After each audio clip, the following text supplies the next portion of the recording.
Bismillahirrahmanirrahim. Pada video kali ini kita akan membicarakan tentang bagaimana menurunkan plagiasi daripada artikel yang kita miliki. Kebetulan yang ada di hadapan kita ini adalah proposal dari salah seorang mahasiswa yang kita bantu koreksi agar plagiasinya bisa turun. Sekarang ini plagiasinya itu adalah 48%. Jadi salah satu kiat untuk menurunkan itu adalah yang pertama mengurangi kutipan langsung, kemudian memparafrasekan konsep atau teori yang kita mau rujuk itu. Kutipan langsung ini seperti kata-kata konsep yang dikemukakan oleh para ahli. Biasanya kecenderungan kita mengopi sampai jumlah yang banyak. Disarankan ambil bagian yang diperlukan saja untuk karya tulis kita. Di luar itu tidak usah. Kemudian kalau parafrase ini, saudara sekalian, adalah bagaimana kita mengungkapkan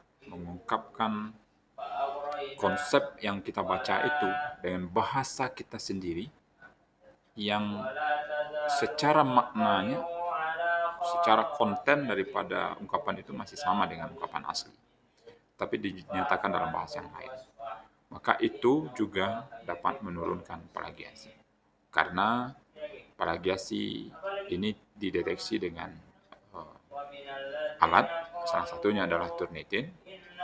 Ini dia tidak melihat aturan dari plagiasi yang berlaku di Indonesia. Kalau di Indonesia kan biasanya akan dinyatakan bahwa apabila kita merujuk sesuatu dan dinyatakan rujukannya, maka itu tidak plagiasi. Tetapi ketika jumlah artikel kita atau tulisan kita, skripsi atau tesis kita, disertasi kita misalnya, jumlahnya dengan jumlah halaman yang begitu banyak, bagaimana mungkin secara manual kita bisa cek, oh ini ada rujukan, ini tidak. Maka kita perlu alat bantu yang dinamakan dengan Turnitin.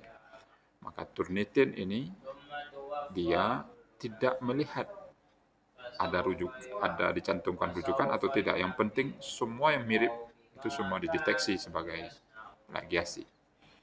Maka salah satunya adalah kita hindari rujukan langsung dan kita parafrasekan kalimat-kalimat yang kita rujuk.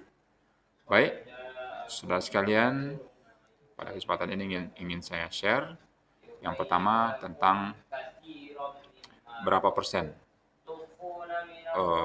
plagiasi ini. Kita perhatikan di sini plagiasinya adalah 48%, di mana rujukan yang nomor 1 itu ada 11% miripnya. Nomor 2 itu 9, nomor 3 itu 5, nomor 4 itu 4, nomor 5 itu 3%, dan 6 itu 3%, dan seterusnya. Kalau kita lanjutkan ke bawah, itu sampai 9, ya. Sampai 9 kalau tidak salah ini. Ya, 9. Ini mirip. Oh, 2, 2, 3, 3, 3, 9 tambah 4, 13, 13 tambah 9, 22, 22 tambah 20, 42%. 42%. Artinya, andaikan ini bisa kita turunkan secara maksimal, ini tentu akan bisa mengurangi plagiasi daripada proposal ini dengan signifikan, ya. Baik, kita lihat bagaimana kiat kita untuk mengurangi plagiasi ini. Kita perhatikan, saya contohkan mungkin agak 1 atau 2 paragraf untuk sebagai acuan bagi kita, sehingga ini bisa dilanjutkan untuk kasus yang lain. Baik, kita mulai. Kalau di sini kebetulan tidak ada kutipan langsung, maka yang akan kita lakukan itu adalah parafrase, ya. Kalau di sini yang warna hijau ini adalah kutipan nomor 5. Nomor 5 ini tadi adalah berapa persen? nomor 5 itu ada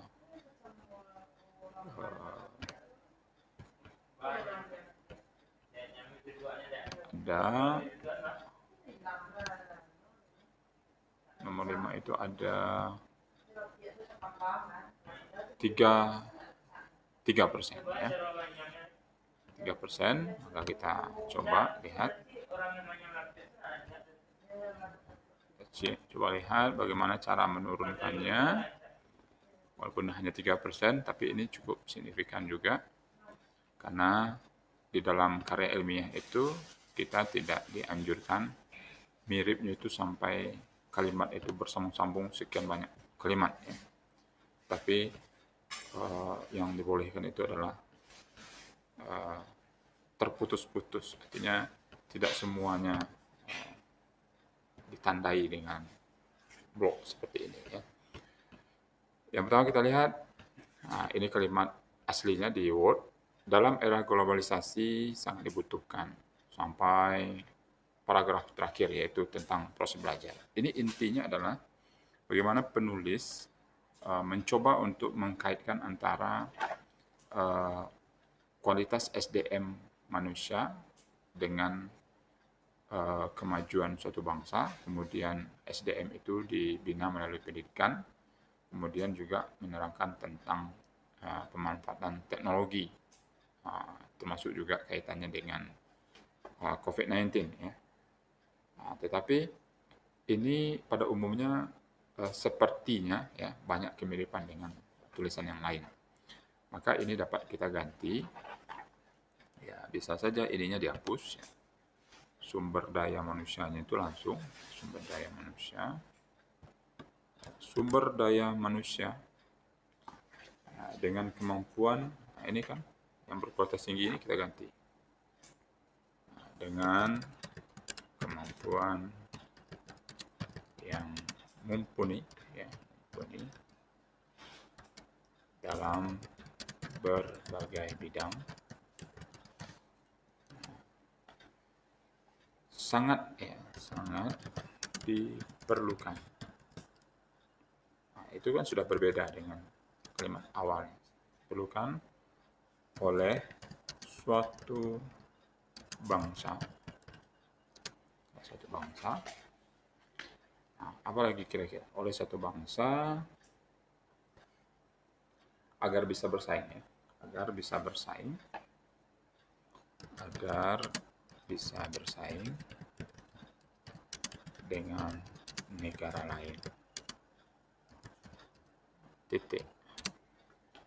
Jadi itu kita sudah dapat merubah beberapa ya. Kemudian pendidikan ya, bisa juga di situ pendidikan dan pelatihan adalah di antara media utama untuk menghasilkan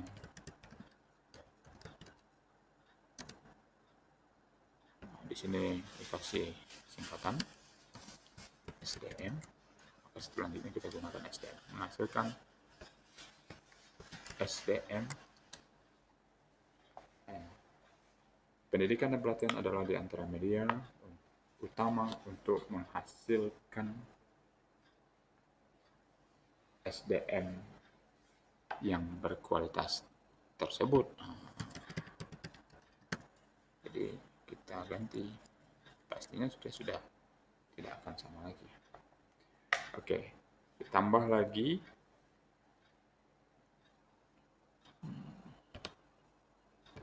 di sini, ditambah lagi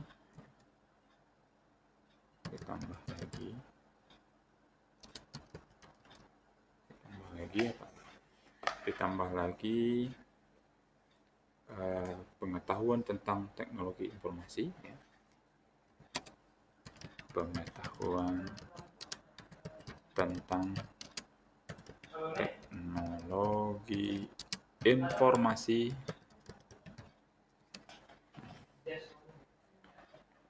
semakin menambah nilai ya, semakin menambah nilai menambah nilai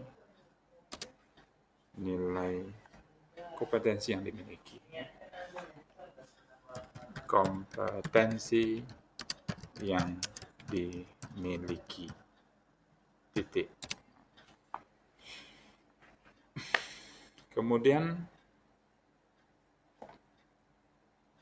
hal ini juga menjadi sesuatu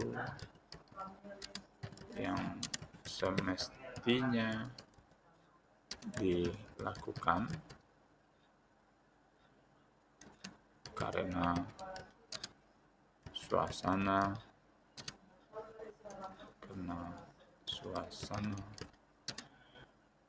bangsa di dunia, suasana negara yang sedang dilanda pandemi COVID-19. Hal ini juga menjadi sesuatu yang semestinya dilakukan karena suasana negara yang sedang dilanda pandemi COVID-19, di mana kebutuhan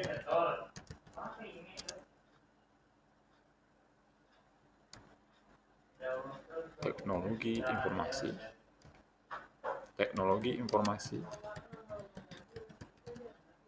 kebutuhan teknologi informasi khususnya dalam proses belajar mengajar melalui jarak jauh. Hal ini menjadi sesuatu yang semestinya dilakukan karena suasana negara yang sedang dilanda pandemi COVID, di mana kebutuhan teknologi informasi khususnya dalam proses belajar mengajar melalui jarak jauh adalah sesuatu yang mesti dilakukan. Ya. Sesuatu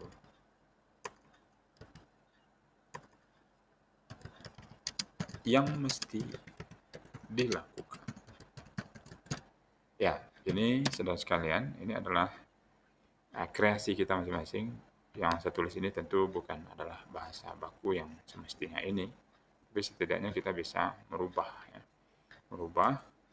kalimat paragraf tadi yang tadinya banyak mirip, dan ini bisa dipastikan ini sudah mulai berkurang kemiripan. Jadi kita baca lagi, sumber daya manusia dengan kemampuan yang mumpuni dalam berbagai bidang sangat diperlukan oleh suatu bangsa agar bisa bersaing dengan negara lain. Pendidikan dan pelatihan adalah di antara media utama untuk menghasilkan SDM yang berkualitas tersebut. Tambah lagi pengetahuan tentang teknologi informasi, semakin menambah nilai kompetensi yang dimiliki.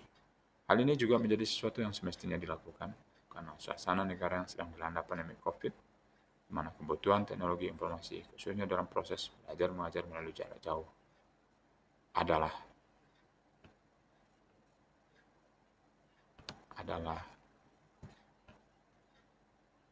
di mana kebutuhan suasana mengajar.